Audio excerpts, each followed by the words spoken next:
Alam nyo na ba? Nasuspend na ang bagong administrative order ng LTO. Nice.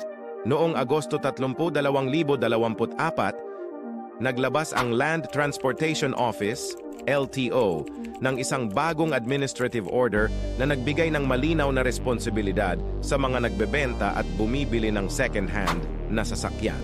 Ayon sa detalyeng inilabas, narito ang mga kinakailangang gawin ng seller at buyer para sa tamang proseso. Ang seller ay kailangang mag-report sa LTO sa loob ng 5 araw matapos ang bentahan at mag-submit ng 1. Official receipt at certificate of registration ng sasakyan. 2.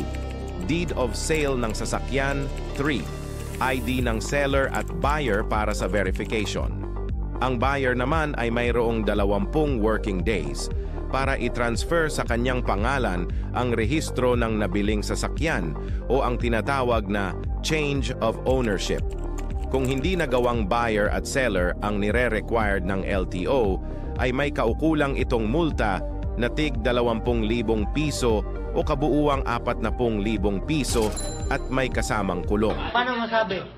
Dahil sa bagong patakarang ito ng LTO, ay maraming naalarmang second-hand owner ng mga sasakyan at isa na po ako doon, hehehe.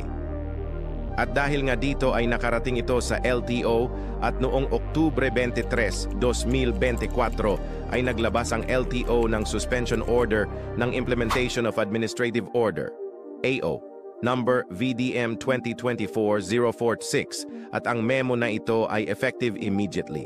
In short, suspendido na ang bagong administrative order ng LTO habang ito ay kasalukuyang nire-review para sa mas epektibong implementasyon. Isa ka ba sa kinabahan kung ito ay natuloy?